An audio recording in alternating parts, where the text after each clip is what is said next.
Les vraies voix Sud Radio, le grand débat du jour. Monsieur Delogu, vous avez un rappel à l'ordre avec inscription au procès verbal jusqu'à saisine du bureau. D'abord, aucun être humain ne peut être insensible au malheur des civils palestiniens. Je me fous complètement de la sentence que va me donner la présidente de l'Assemblée, le bureau de l'Assemblée. Moi, je te l'appelle les cochons ensemble, alors respecte un peu. C'est quoi le cochon? T'es dans la boue du génocide. C'est quoi la boue du génocide? Allez, la séance est suspendue. Pourriture, là. Ce monsieur est un porc. Le député LFI, Sébastien Delogu, a été exclu 15 jours de l'Assemblée nationale et privé de la moitié de son indemnité parlementaire. Hier, il avait brandi un drapeau palestinien en plein hémicycle, provoquant une interruption de séance. Une scène qui s'est prolongée avec des altercations entre deux députés, l'un LFI, David Guiraud, et l'autre apparenté LR, Meir Habib, dans la salle des 4 colonnes. Alors parlons vrai, faut-il s'attendre à davantage de débordements au Palais Bourbon? Est-ce qu'il faut plus de contrôle et de sanctions pour les débordements? Est-ce que l'Assemblée nationale est devenue une véritable cour des miracles? Et à cette question, cette législature est-elle la plus violente de l'histoire de l'Assemblée nationale? Vous dites oui à 74% sur Twitter. Venez réagir au 0826 300 300. Avec nous, Wally Bordas, journaliste parlementaire au Figaro, auteur de cet excellent livre Histoire secrète de l'Assemblée nationale, coup de sang, intrigue et jeu de pouvoir, publié aux éditions du Rocher. Rebonsoir. Mais on va faire un tour de table des vraies voix. Philippe Bilger, sans être injurieux avec vous, vous êtes celui qui a le plus de bouteilles ici, vous avez même connu la 4ème République. Même avant, je crois. Pour y aller jusqu'à la 3e. Oh, même la seconde, hein, avec voilà, 1848, vous étiez né. Oui. Donc, qu'est-ce que... Empire aussi, peut-être, non? Carrément. Allons-y. Et même le premier. Le serment du jeu de paume. Mais je suis du bon côté de Napoléon III.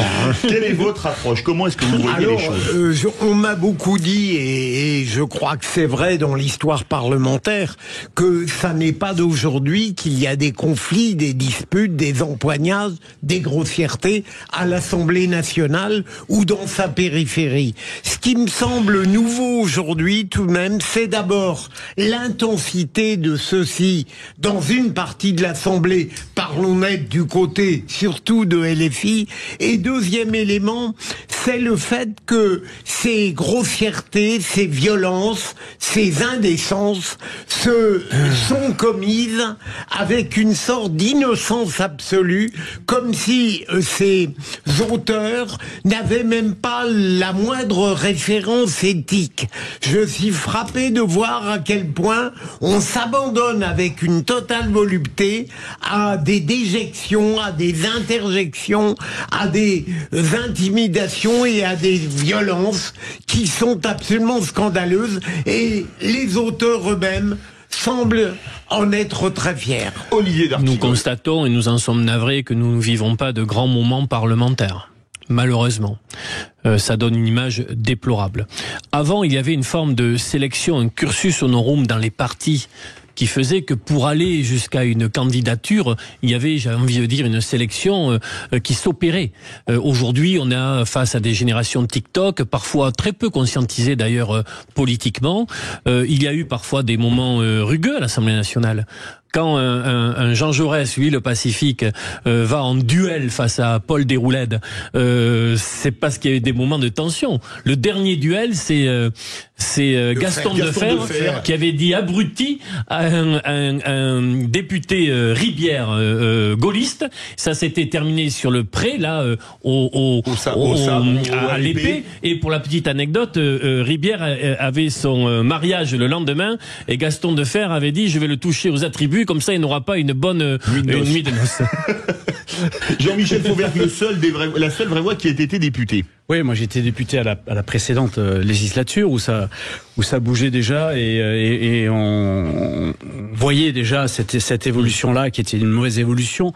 D'abord dans les attitudes et les comportements physiques et la tenue vestimentaire des députés, où c'est du grand n'importe quoi. Maintenant, on ne représente plus ni la France, ni le pouvoir politique tel qu'on le ressent. Je pense que on est arrivé à quelque chose de plus violent dans la Ve République, mais on a eu quand même des trucs quand même qui sont très violents et qui sont allés jusqu'à la mort de certains, puisque à la 4e République s'est dissout dans l'État français.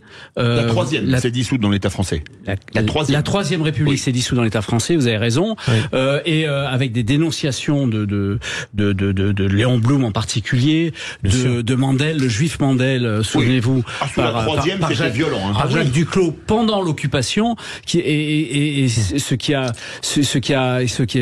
le résultat, c'est qu'il a été fusillé par la milice dans les fossés de Vincennes. Donc, il y a toujours eu des trucs. Là, c'était extrême. Mais là, on est arrivé à quand même à des situations où plus personne. C'était pas dans les fossés de Vincennes qu'il a été tué, mais ça a été en Florès. Ça, je suis quasi certain, mais on vérifiera. C'est pour Georges Mandel. Oui, vous parliez pas de Duclos. Oui, mais non, de Mandel qui a été fusillé par la milice. C'est Matahari qui avait été fusillé dans les fosses de Vincennes. Avec nous, Wally Bordas. Histoire secrète de l'Assemblée nationale, coup de sang, intrigue et jeu de pouvoir. Ce que disait le seul député des Vraies Voix, la tenue vestimentaire déjà. Moi je me souviens, ça va faire plaisir à Olivier d'Artigol, le parti communiste qui représentait les prolos à l'époque, et c'est pas du tout injurieux dans ma bouche. Je revois une photo avec Georges Marchais, André Lajoigny et Paul Laurent en costume 3 pièces avec cravate. Oui. Aujourd'hui, le costume 3 pièces cravate, ça paraîtrait surréaliste. Grosso modo sur les mêmes bancs de l'Assemblée nationale, non ? Il y a que les insoumis, très clairement, il y a que les insoumis qui sont dans ce positionnement. Les écologistes sont bien plus respectueux, enfin en termes d'habillement comme en termes de vocabulaire d'ailleurs. Moi j'irais plus loin même que ce que vous disiez, Monsieur Fauvergue. Vous l'avez vécu pendant la précédente législature avec l'arrivée des 19 insoumis. C'était pénible. Ouais, j'imagine que c'était pénible. Alors là aujourd'hui ils sont environ 80.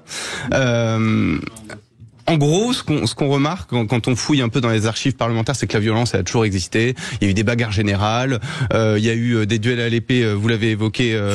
Voilà, tout à fait. Il y a pas si longtemps finalement. Hein. Et ce qu'on remarque même dans ces archives, dans ces gros coups de sang qu'il y a eu, c'est qu'il y avait quand même un art oratoire, même dans ces fauteurs de troubles, qui était c'était important pour eux de bien parler, de faire une saillie littéraire. Aujourd'hui, ils font en quelque sorte ils battent leur coup de sang, si je puis dire. Et c'est fait autant sur le côté vestimentaire que sur le côté verbal. Philippe Bilger veut réagir. Dans le micro. Absolument. Vous avez totalement raison. Il y avait, il me semble, quand on lit les comptes rendus de l'époque ou les biographies, il y avait de la part de ces gens une capacité de grossièreté, d'esprit, mais ça reposait sur une culture générale et un maniement du langage qui était totalement hors de pair. Je vous rejoins absolument. Vous êtes d'accord, Wally Bordas, à l'époque, ça s'engueulait, et parfois plus, mais avec un niveau de culture générale et des mots quand même d'un autre niveau. Ah, oui, exactement. D'ailleurs, dans mon livre, je parle de plusieurs épisodes. Je pense à Léon de Baudry-Dasson, qui était un royaliste, qui est le seul député à s'être fait enfermer dans la prison de l'Assemblée nationale, qui n'existe plus aujourd'hui. Léon de Baudry-Dasson, il se bat avec la garde de l'Assemblée nationale. Il a des mots très durs, mais en même temps, quand on relit ce qu'il dit, voilà, c'est fait avec de la verve, c'est fait avec du talent, et finalement, c'est un coup de sang qui est maîtrisé en quelque sorte, j'ai envie de dire. Et d'ailleurs, le lendemain de son emprisonnement, il devient une star médiatique assez incroyable à l'époque. Olivier D'Artigol. Faut pas oublier que l'art oratoire, la disputatio, est justement là pour éviter d'en venir aux mains.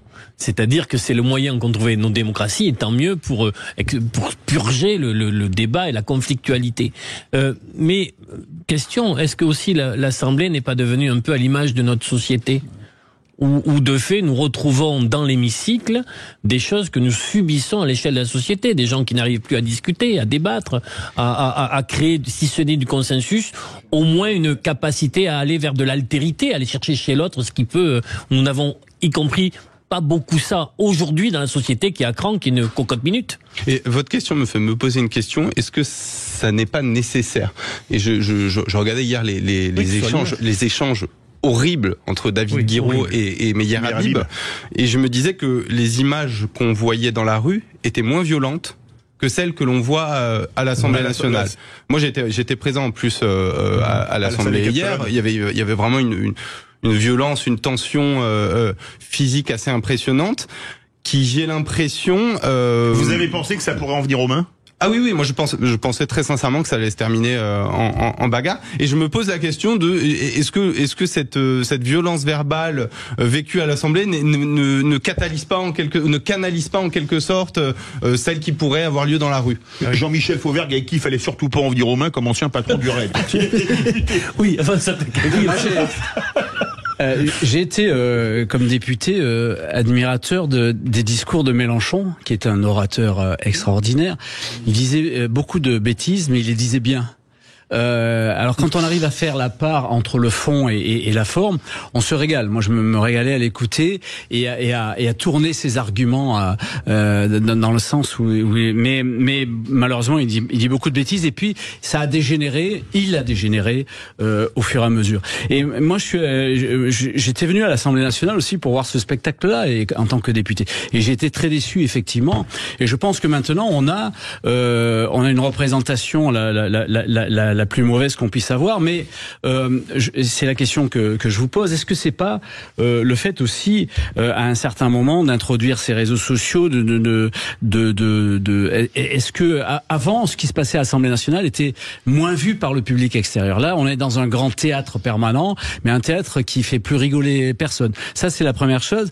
Et la deuxième chose que je voulais vous dire, est-ce que l'immunité qu'il y a pénale, la quasi-immunité, immunité qu'on a à l'hémicycle, est-ce qu'il faudrait pas abandonner ça? Wally Bordas. Je pense que sur le débat des réseaux sociaux, il est assez important. Quand on parle avec des vieux députés, sans les insulter, ils nous disent qu'avant qu'il y ait toutes les vidéos dans les commissions, les débats étaient bien plus apaisés. Aujourd'hui, ça peut s'enflammer sur un petit mot. On a des députés, particulièrement les insoumis, encore une fois, comme Louis Boyard, qui viennent uniquement pour leur petite capsule de 2 minutes à faire tourner sur les réseaux sociaux. Et effectivement, pour revenir sur ce qu'on disait sur l'éloquence, sur la verve, l'importance de faire des débats argumentés, on a quand même une perte de culture littéraire qui est due aussi, et ça vous allez peut-être me contredire, mais dans un premier temps à l'arrivée de beaucoup de personnalités en 2017 issues de la société civile qui n'avaient pas forcément des professions, qui n'avaient pas de carrière politique ni de profession liée à l'art oratoire comme pouvaient l'être des avocats etc. Et puis un peu plus récemment des insoumis. Ça réagit beaucoup au 0826 300 300 direction Montpellier. Bonsoir Laurent. Bonsoir Philippe, Bis, bonsoir Jean-Michel, Olivier, bonsoir à tous. Bonsoir. On vous écoute. Alors par rapport à la question, et je voudrais réagir à ce que disait Olivier tout à l'heure, est-ce que l'Assemblée ressemble aujourd'hui un petit peu à notre société? Quelque part, j'ai envie de vous dire, on n'a pas trop le choix. L'Assemblée qu'il y avait en 1980 ou en 1970 n'est plus la même en 2024. La jeunesse, la nouvelle génération va chercher l'information, notamment sur les réseaux sociaux. Et moi, je pense pas, au contraire, que les réseaux sociaux soient vraiment néfastes pour des partis politiques ou pour autres, parce que ça permet d'avoir des compléments. Ça, c'était la parenthèse. Maintenant, ce qui concerne la question, bon, pour travailler dans la communication et être observateur de la vie politique, j'ai envie de vous dire que c'est une occupation de terrain. C'est de la première année de communication. C'est une première année de Sciences Po, quoi. C'est-à-dire, occuper le terrain, bordéliser l'Assemblée, bon, ça, c'est un secret pour personne. Être présent sur les réseaux sociaux, des petites phrases assassines. Après, Oui, Philippe. Alors Laurent, oui, on va faire, parce qu'on a un autre auditeur, on va faire réagir rapidement Wally Bordas. Bordélisation, le terme a été utilisé par Laurent de Montpellier. On s'est posé la question ce matin, si on n'allait pas faire, est-ce que LFI est en train de bordéliser l'Assemblée nationale? C'est une volonté de bordéliser rapidement, parce qu'on repart au 0826 300 300. Une volonté affichée, assumée depuis le début de la législature, mais qui n'est pas permanente. Si vous voulez, il y a eu des séquences, la réforme des retraites par exemple, où il y a eu une véritable bordélisation sur certains débats, effectivement, comme le conflit israélo-palestinien, mais sur d'autres sujets, ils se font beaucoup plus en retrait. Moi qui suis fréquemment, par exemple, sur la loi immigration, on les a pas entendus, les insoumis. On repart au 0826 300 300. Merci Laurent de Montpellier, Pascal de Périgueux. À bientôt, notre vraie voix du jour. Alors Pascal, rapidement, qu'est-ce que vous en pensez? Est-ce que pour vous, c'est l'Assemblée, la législature la plus violente? Déjà, premièrement, elle est à l'image de notre société. Aujourd'hui, la société est devenue, on supporte plus les uns les autres. C'est quand même malheureux. Et je pense que Wally Bordas a bien mis le doigt sur quelque chose de primordial. C'est sur l'inculturation de l'Assemblée. C'est-à-dire qu'on n'a jamais eu des députés à ce niveau-là. Alors, c'est vrai que c'est plus... Alors il faut nous les montrer, parce que moi je suis d'une génération où il y avait même de droite et de gauche, il y avait des pointures, mais là honnêtement on est au fond du trou. Vous êtes d'accord avec ça, Wally Bordas? On est au fond du trou. Ce qui est intéressant, alors moi je généraliserai pas, parce qu'en plus j'y suis tous les jours et je vois comment ça se passe. Ce qui est intéressant, c'est de voir par exemple, quand on compare effectivement des prises de parole insoumises à des prises de parole communistes, de voir le talent, j'ai envie de dire, de certains communistes. Vous connaissez André Chassaigne, voilà, du Puy-de-Dôme, qui sont souvent très respectueux, très écoutés, qui ont un talent assez incroyable. Pareil pour les députés des Républicains, ils sont plus beaucoup, mais souvent quand ils prennent la parole, voilà, je pense à Aurélien Pradier, Annie Genevard, un Olivier Marleix, il y a un certain talent dans l'élocution. Pascal, vous restez avec nous pour le qui c'est qui l'a dit. Wally Bordas, vous voulez rester avec nous pour le quiz de l'actu? Je reste avec vous, bien sûr. Avec cet excellent livre, Wally Bordas, Histoire secrète de l'Assemblée nationale, coup de sang, intrigue et jeux de pouvoir, publié aux éditions du Rocher. Il raconte même l'altercation entre Philippe Bilger et Louis-Napoléon Bonaparte, ce qui avait vécu à Philippe Bilger. On s'en souvient, avec Victor Hugo dans les îles anglo-normandes. Mais c'est un grand épisode de croyais l'histoire que vous de alliez France. parler de l'altercation avec Rocco Siffredi en général. Non, ça c'est trop intime, on n'en parle pas, on se retrouve tout de suite.